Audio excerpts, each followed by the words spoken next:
One of the most asked questions is, how do you grow a podcast? My guests today are doing a great job at the number one strategy for growing a podcast. It is picking a community and then serving it well. My guests are Ben Cannon and MP Cavalier from the Let's Play 10 podcast of 45 Productions. And we're going to talk a little bit about how they serve the music community. So we're going to talk a little bit today about how they serve the music community and then the community helps promote their podcasts. Stay tuned here on podcastingandplatforms.com. All right, MP, Ben. Which one's MP and which one's Ben? Just for the listeners' sake, let everybody know. I am not Ben. And I am not MP. All right, that clears it up. So why don't you guys tell me a little bit about Let's Play 10? What is the podcast? So Let's Play 10 came out of a couple of things. So I used to do a local music, Indianapolis internet streaming show. I did it for about 4 years. It was strictly Indianapolis music and some regional stuff. And we did like 160 shows in 4 years. And then we decided mission accomplished and we stopped doing it. And that was in 2017. And during the pandemic, I started getting a little bit antsy about a lot of things, the increased isolation, the possibility of sudden death, and the lack of new music. So I started looking for new music, figuring I can solve one of those three problems all on my own. I went out and started thinking about, there must be bands making music right now that's speaking to this kind of generational frustration with what's happening. Regardless of the fact that everybody has to stay at home, what are musicians doing that can't leave the house? Guess what? They make music. So I went out and I started looking for anything, just new music, young bands, just angry punk rock, indie rock. And the way it works is you find one band and you start following the bands that they follow, and you start following the bands that they play shows with. And next thing you know, you've got this monstrous playlist of all this new music you want to listen to and that you love. And after about a year of this, I started thinking, I got to tell people about this. Like, you weren't doing the podcast, is you were just looking for music so you could listen to it. This is just music for me to listen to while I was stuck at home. And stuff we were talking. And then Ben and I started talking. I said, have you heard of this band? He's like, oh, have you heard of this band? And I said, no. And we started exchanging albums and bands and songs and all this. And after a while, I really started to get the itch again to do something public, to just, was there any way that I could impart to people that there is new music happening? Not everything is being done it's not all dad rock. There are actually young, energetic people making rock and roll again. And I tried a couple of things, and technologically, I wasn't satisfied with the quality, or I wasn't satisfied with the platform, and I had thrown in the towel on it. And then Ben came and pitched the idea of doing a podcast, which for a couple of reasons I had considered, but not really felt that was the best way to do it. And I thought that for all the wrong reasons. And he said, look, we can do this podcast and we can do it this way, and we'll co-host it. And we'll figure out what'll be a formatted thing. It's not just going to be us talking, and it's not just going to be us playing a bunch of songs and saying, hey, these are really good songs we love and enjoy them and see ya. Let's do something where we are imparting our passion for this music to whoever may be listening. And if nobody listens, that's great. If somebody listens, that's great too. And we virtually whiteboarded out a format for this podcast and then started tweaking it as we went. And in my head, I always do things in 12s. And I said, okay, we'll do 12 episodes. And the last time I said, we'll do 12 episodes, we did 160 episodes. Right. I said, okay, let's do a season. Let's do 12 shows and let's see how it goes. Let's see if we get any engagement. Let's see if one band responds to what we're doing. Mission accomplished. And let's keep going and let's keep doing it. But the most important thing is that we have to go out and find all this music. Like, nobody's handing it to us. Right. We have to go out and get it. And I think that's the thing that keeps the podcast going, that keeps Let's Play 10 going, is that joy that both of us get of discovering those 10 new songs every 2 weeks. And we really take a lot of pride in trying to find out more about the artists.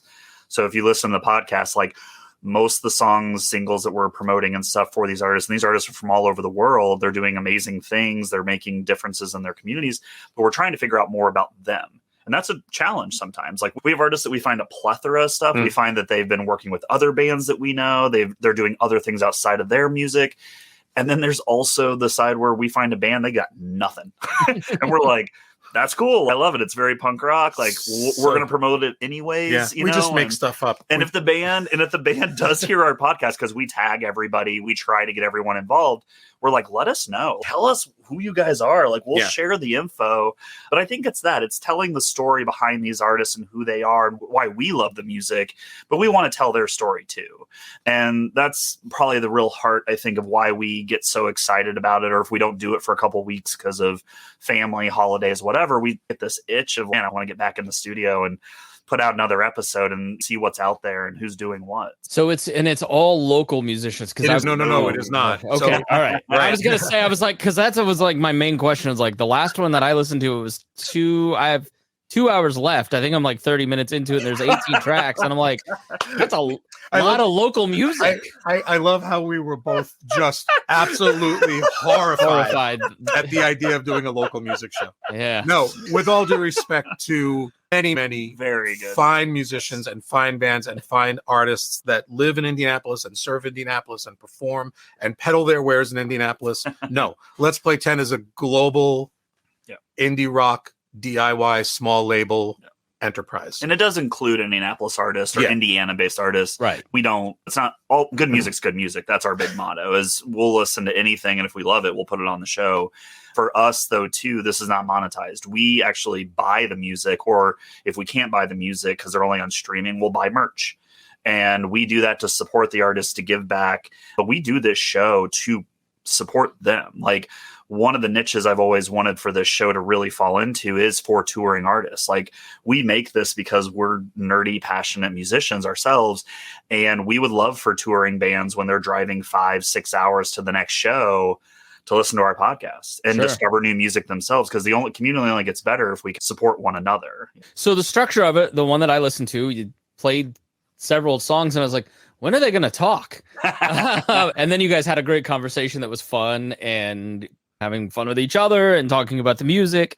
Is that generally I think I listened to a special episode with a lot more music than normal. You did. You listened to the last episode. You listened to episode Charlie is tapping his watch. Charlie is tapping his watch, which was amazing title. So we knew that we were going to be off for a month because we had some stuff going on outside. Yep. So we said, okay, and there could not be a worse time to take time off than October, because in October, it's just the pre-Christmas blow up. Everybody is putting their stuff out there before Thanksgiving. A lot of good music. A lot of great music. And we had at least 3 shows worth of new stuff. So we said, okay, we're not going to be able to do the show for a month. So let's do we'll double up on the music and we'll cut the chatter in half. But usually what happens is we always start the show with 2 songs, and then we chat about those 2, and then we chat about a topic, or we just wing it. Sometimes we have a topic or 2 that we want to talk about, and then we talk about everything other than that thing.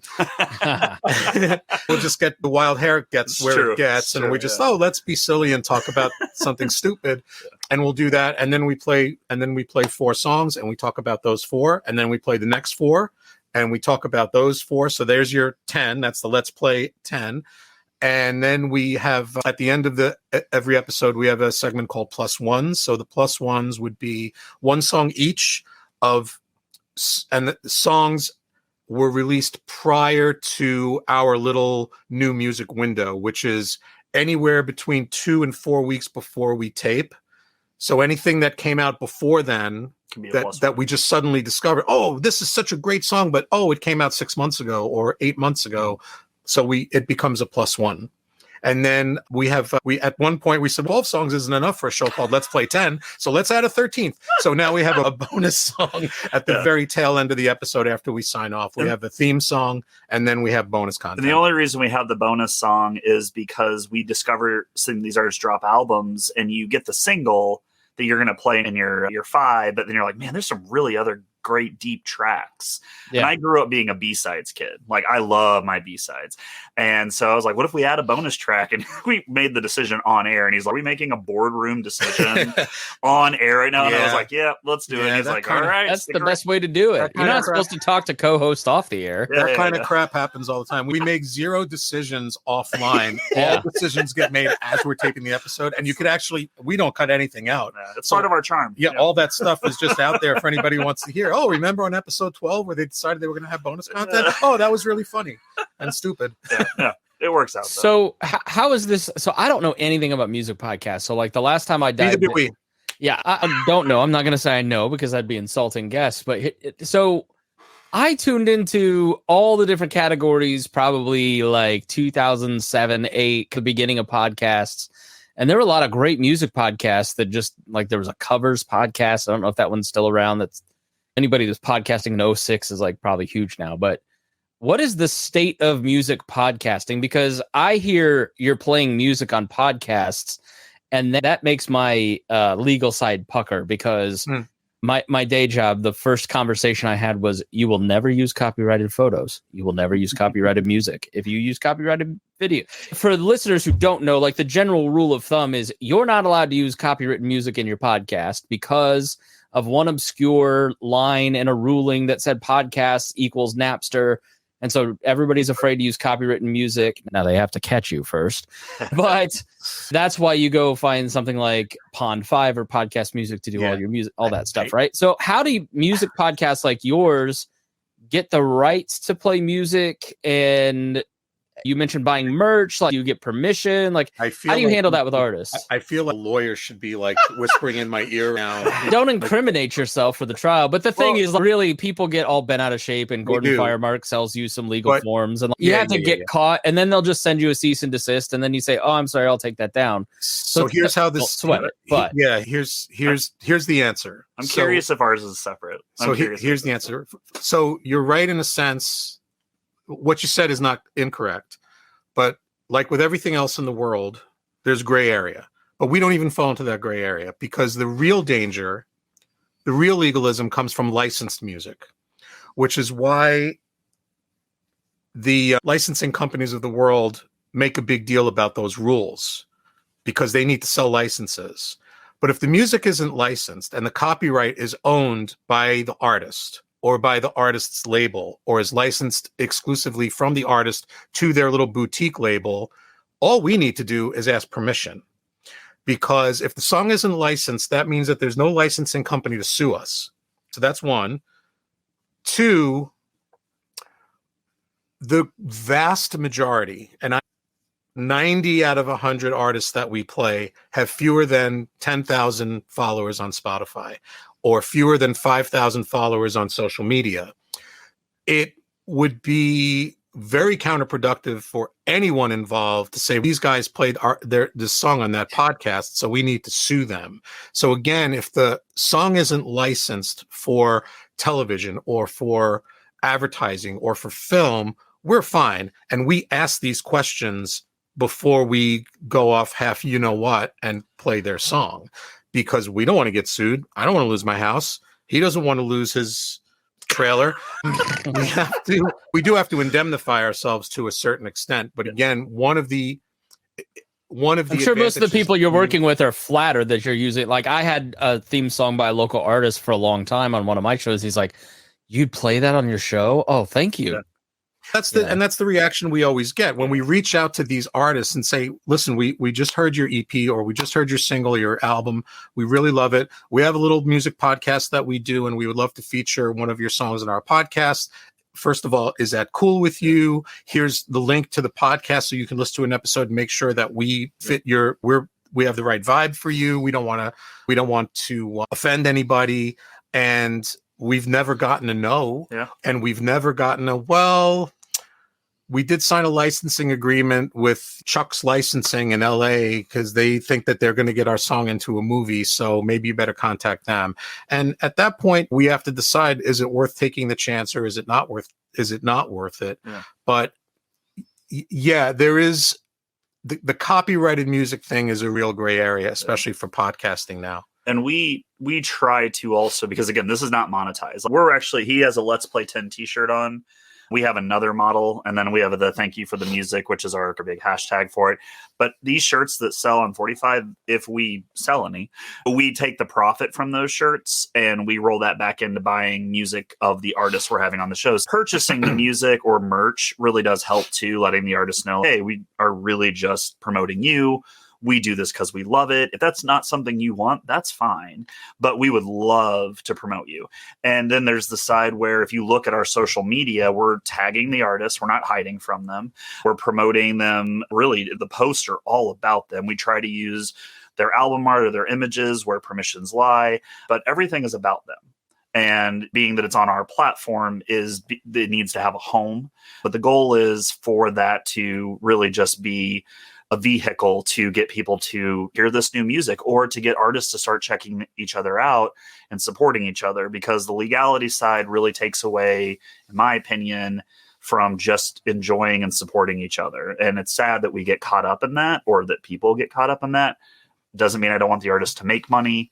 I understand that side, but I do feel like sadly it's limiting. So we try to work within what we can. And again, we try to ask permission. We try just to support. And if they say no, okay. Yeah. And that's not to say that anyone who's watching or listening to this should start a podcast where they're playing all Beatles, Beyonce, and Ed Sheeran songs, because you will get sued. Yeah. And you will get shut down and you will pay a ridiculous fine, which you won't be able to afford as long as you live.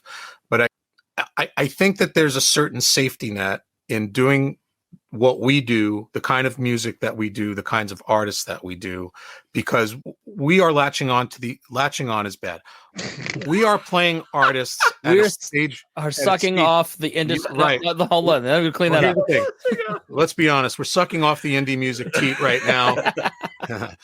And we're making millions. Yeah, right. Look at this place. Yeah. No, where are we? I think we pride, nobody knows. We pride ourselves on being supportive of artists who still need the support. Yeah.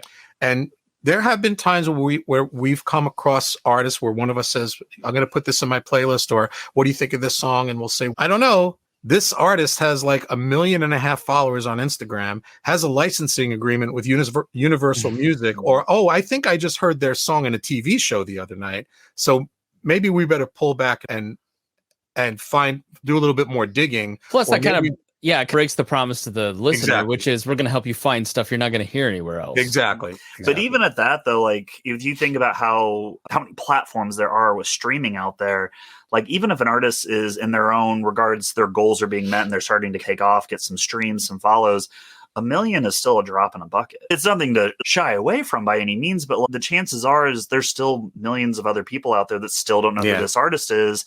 And so in reality, again, we're just trying to support. And we've had artists that have been on the higher end that have said, thank you, appreciate it.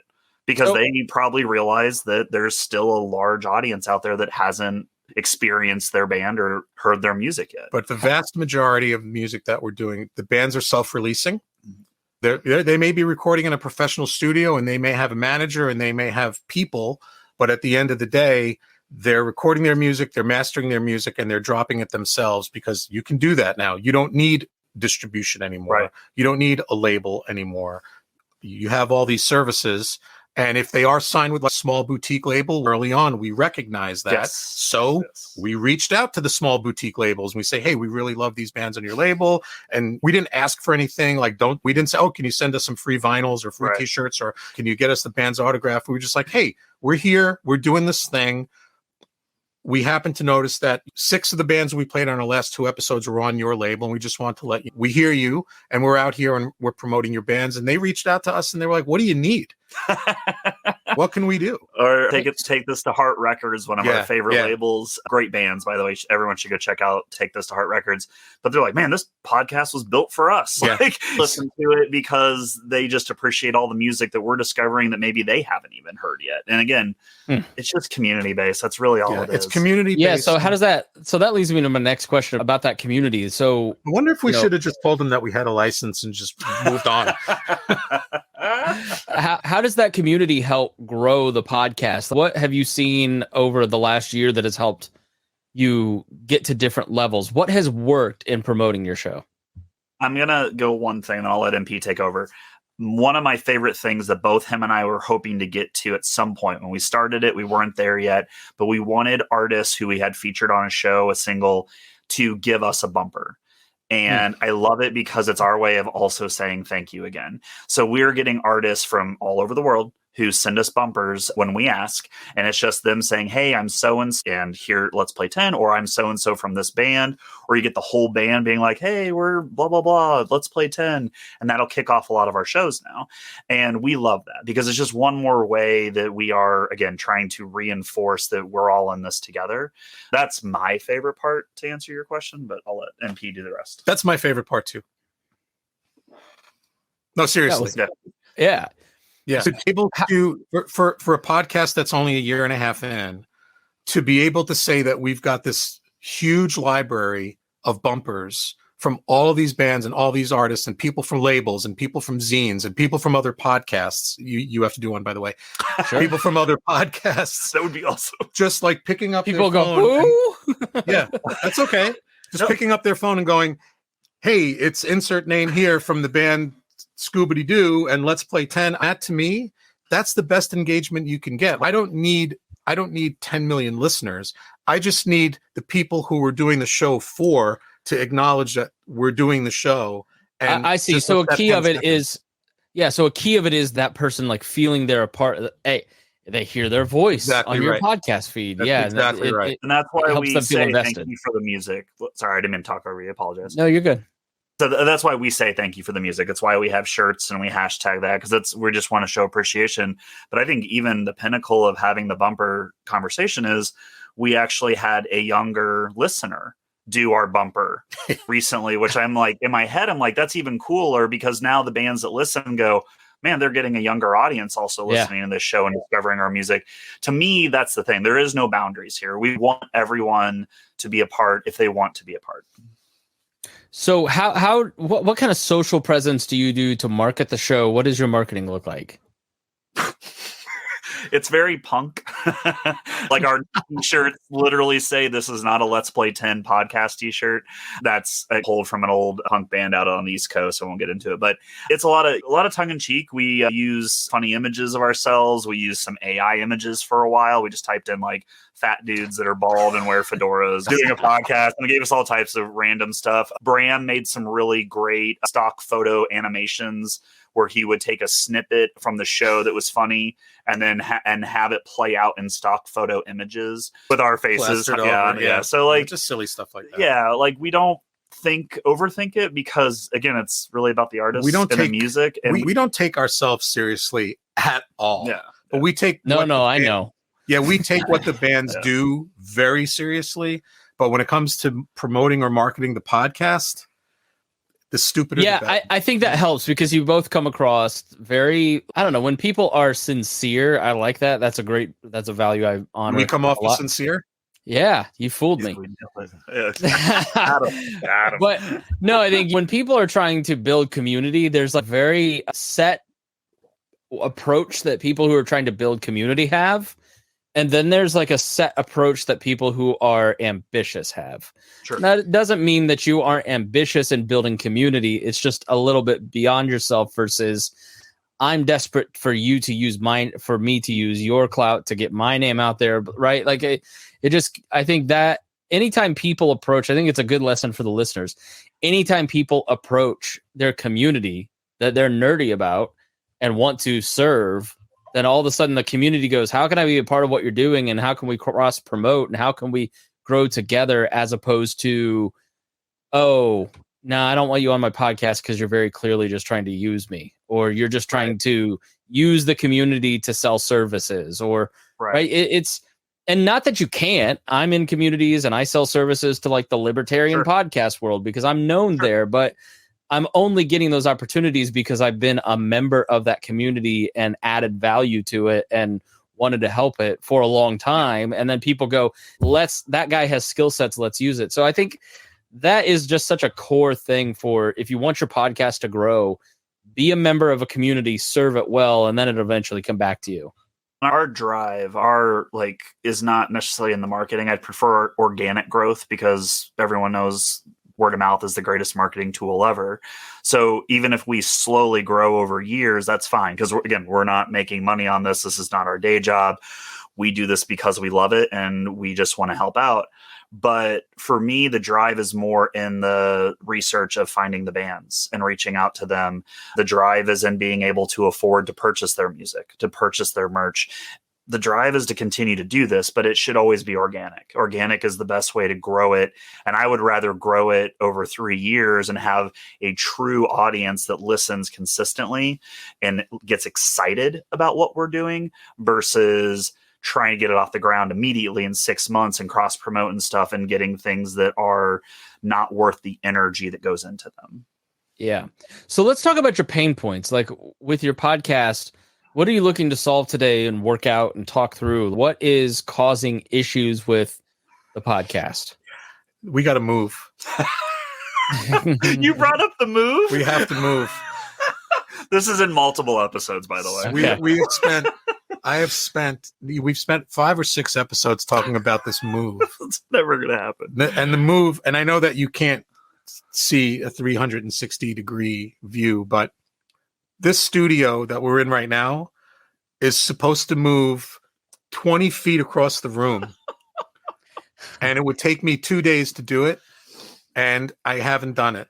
So that's a pain point because we really need to move. But instead of moving, we're not moving. We're just buying more gear to move. Yeah, that's the pain point for me, was always buying too much equipment. I still look at things and go, I need another new Rode Podcaster Pro, even though the first generation worked fine. Like I could have moved. Like we could have moved a couple of weeks ago, but instead of moving, I bought new gear. So, like a pain point. I don't know. I think the research sometimes. I don't know. Researching bands that are so new, like a band that formed 6 months ago and wrote a song that they felt was strong enough to go into a studio, or they had a studio and they recorded it themselves and they dropped it out there on wherever they dropped it, on Bandcamp or wherever. And we heard it and we picked it up and listened to it. But the band was too busy writing a great song and recording said great song and booking gigs to play that great song that they didn't have time to write out an electronic press kit or write a bio or start a website. And by the way, good for them, because they shouldn't be spending time doing that nonsense. If you're in a band, you're chasing girls, doing drugs, and playing music. You're not building websites. Write song, get check. That's it. That's my 4 words of advice. Trying to reach out to a band that isn't either ready to be reached out to, or has their account set to private, or doesn't want to talk to anybody, or is like, who the hell are these people? Or they just don't see it. That to me, and there's a couple of episodes where this has actually happened, where I'll say, hey, that was a song by this band from Melbourne, Australia, and they just put out an EP called Here's Our EP. And that's all we know about that band. Let's move on. Yeah, stuff like that becomes, it doesn't become painful so much, Chris, but it becomes like we wish that we there must be something, like somebody like local must have written an article about them, or somebody must know something, but there's only so much searching and browsing that you can do before, geez, I got to go cook dinner, or, oh, we got to go record the podcast. Isn't it strange that, we never had more information out there, but there's still so many things and people who are in public profiles like this, that there's nothing out there on them. It's like actually a trend that we've been seeing over the last couple of months. And we've actually had a couple of conversations about this, both on the podcast and privately, that we're starting to see this weird little trend bump up a little bit where, like I said, bands are, now that the pandemic is over and bands can go out and get in the bus or get in the van and go play shows out of town, they're spending time doing the things that bands should be doing. learning how to play, learning how to sound good together, learning how to write great songs together, learning how to be a band in a tight space, and learning how to record and play that music in front of people instead of spending hours and hours perfecting that Instagram reel or spending hours and hours designing a pretty website that no one's ever really going to look at except these two schmucks. I guess that makes sense because I've always equated like starting a podcast to like starting a band. Like you have to, there's some chemistry to it. There's a lot of effort. There's a lot of practice, a lot of back and forth. You're doing it in public and it's going to take a long time for you to make any money at it. Right. But it's a family business. Yeah, I would say that sounds counterintuitive that like a band wouldn't want to do marketing so they could get more gigs and get listeners out to their thing. But how many podcasters just go, I'm just going to do this podcast quietly in my microphone and just put it on Apple? You'd be surprised. If that. It's huge tons. It's amazing. It's shit tons, right? You'd be amazed. Yeah. And I was amazed because when we started this, my brain working the way my brain works, like, first thing I need to know is how many. And that's why I was resistant to doing it, because I said there must be 10,000 people doing what Ben was suggesting that we do, and it turns out that there were a lot of people doing it. And then when I thought about it, I said that makes me just want to do it more because there can't be enough voices promoting this music. You cannot overstate how great this music is. So what's another two guys promoting that band? And now we have something to strive for. We can listen to these other podcasters and hear what they're doing and say, oh, we might be able to actually do it a little better than they do it. And I think some other podcasts that I've listened to, because we listen to other music podcasts just to keep our finger on the pulse, for lack of a better term. And I've heard also imposter syndrome. And I've heard and how much better are they than me? I get it. And they're bigger podcasts, respectfully, and they do ads, and we're never going to do that. But they're not good podcasts. They're not well structured, or they're do a disservice to the artist. The way they just focus on the songs. And they don't really talk about the heart behind it or the individuals. I love you right now. And that's what I was like, okay, this has something to it. Like, we're offering something in a very different way, and we take a lot of pride in that. We've restructured the show a couple of times, yeah. But we've done it because we're very passionate about making sure that we are driving this the way that it should be driven. Yeah, we're not comfortable. The things that make a great podcast, obviously, you got to have great and unique content. You have to have a format that people understand that can follow. Because if it's just two guys in front of a mic talking about whatever comes into their heads, what ends up happening is you get a lot of dead air. You get a lot of very uncomfortable, awkward conversation. And then, we're going to fill this gap with music. And then they put the music in later, or they're doing it live like we do. And technical things happen, or for me, the absolute worst possible thing is that it sounds like crap. The mics aren't good, or they're not positioned right, or there's no post-production going on. They record it live into their laptop microphone and they stick it out there, and that's my podcast. And to me, something to strive for show after show, episode after episode is, wow, that episode was really good. It was really strong. Obviously, the music speaks for itself, but all the stuff in between, it's like jazz. You have to listen to the notes they're not playing. Like the conversation, does it flow? Ben and I have known each other for a long time, so that was never going to be an issue. The quality of the show, sometimes we flub stuff. Do we edit that? Do we make a joke about it and leave it? Do we cover it up with something even stupider than what we did in real time? Can we make it sound better than it sounded like last week? I drive him crazy. I do this to him every episode. It's like, hey, I just got a new piece of equipment, or hey, I just read an article about how we can tweak the EQs and the post-processing on the microphones to make it sound better. And he says, dude, the show sounds amazing. Yeah, it sounded really good. Yeah. I'll text him this and he'll say, dude, it's 4:00 in the morning. Go to bed. Yeah. Yeah, I hope an artist reaches out to him one day and like, man, did you tweak the EQs between episode 30 and episode 31? Because best day of my life. That'll be the best day of my life. He would be on the moon. So if you were to so my last question to you both, because you have a good chemistry with each other, you have everything well balanced, it seems. What was the process to get there? What advice would you give to somebody that's starting a podcast, not just a music podcast, but what are some steps that you would recommend that maybe, of course, buy a microphone, do this, that, right? This is easy. Go ahead. First of all, so 3 things. Yes, I would suggest, and I know that there's this thing out there that's like anybody can podcast. You got an iPhone? You got a phone? you can do a podcast. I'm like, that's actually true. Yeah. And it's possible, but you have to set yourself apart. You have to go for the best quality that you can get. And I know that it can be cost prohibitive to some folks who really need to have a voice for the demon monkeys in their head and say what they have to say. And all they have is this phone. So yes, by all means, go ahead. But I think 3 things. I think you have to have decent gear. And I don't mean hundreds of thousands of dollars of gear. You don't have to be NPR or Chris Spangle. You just need a good, decent microphone, and you need content that you love, and do it with someone that you love. And that, I think those 3 ingredients, good production ethics, good content, good people, and you're good to go. And when I say good people, I don't mean like the 4 guys that you have known since high school. Hey, we're all sitting around in the basement and we're talking about whatever we're talking about, but everybody's talking over each other.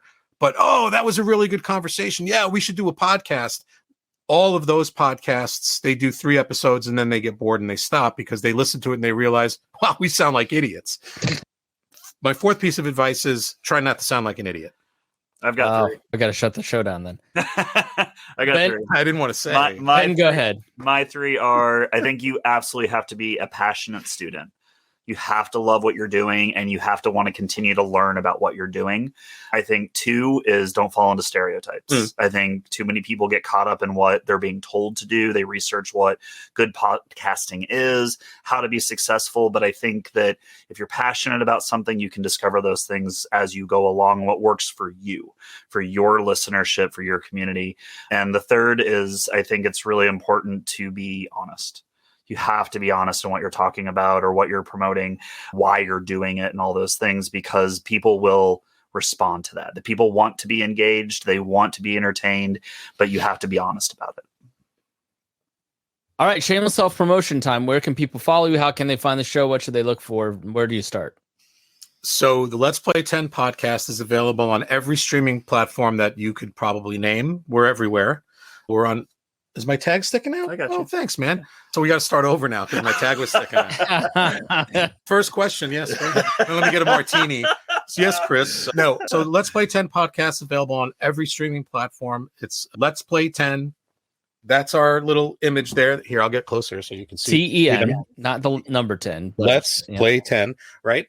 We're on Apple, Spotify, Amazon. You could actually go to the 45 Creations website. Can we show that? You have that? No, you can't. You won't be able to see it because there's a back on your chair. It's 40ficreations.com. Yeah, I'll put that. I'll put in the show notes too, so people. Yeah, and when you go there, you can actually. It's in the. What are you doing? Oh, you. I don't know. There we go. And you can go there. You can actually stream it from the website. You can follow it from the website. Subscribe. There is a swag store which has this shirt, the one he has here, and this shirt. That money goes back to the artists. So we have that aspect. And then, of course, 45 Creations being the home. So Instagram, Facebook, Threads, all that stuff. We are on there. We promote the show on there. We do a lot of individual promotions for each artist as well. It's hard not to find us at this point, which I'm very proud of. And for those who are discovering us, it's a lot of fun because we're very new to them, and that's awesome. Right. So the one thing that we don't have, so the podcast Let's Play 10 doesn't have it makes more sense to promote it through 45 because it's, first of all, it's one less thing for the consumer to have to consume. Right. And Let's Play 10 isn't doing anything other than the podcast. So we're not out promoting shows. Right. We're not out booking stuff. It's just that one thing. So we do everything under the 45 Creations social media umbrella. And it just seems to work. It's an omni-channel, which is a very popular buzzword around. But it's Ben, explain 45 Creations to people. Just give us a brief summary of it. Yeah, 45 is kind of me and then my co-partner Bram, who started the company. It is our multimedia, universe, if you will. It's our playground. It's like the Sphere. It is, yeah. Without you two. Uh-huh. But it has services like video production, animation, poster design. Bram does a lot of that stuff, and he's really good at it. Does website building, very music focused, but he works within other industries, entrepreneurs. The guy even does wedding photos and stuff like that too. Like, he's just very talented. Then I'm the other side of the brain, where we're doing DIY touring in the UK and the US, which is a whole nother monster. But we also do a lot of pro bono stuff. We do the Freeform concert series here in Carmel, Indiana. We do music reviews for free. We just find albums that we love. We put them up. We say thank you for the music. We have obviously this podcast. So everything Fortify is really just a playground for me, Bram, MP, all of us, to see what we can do to give back, what we can do to help, and continue to, again, bring this community together. All right, Ben Cannon, MP Cavalier, and they're at Fortify Creations. That's 40ficreations.com. And search for the Let's Play 10 podcast. Thanks, guys, for joining me. Yeah, Thanks, you. Chris. Appreciate it. Thank you. Thank you all for joining me here on the show, and we'll see you again next time on Podcasting and Platforms.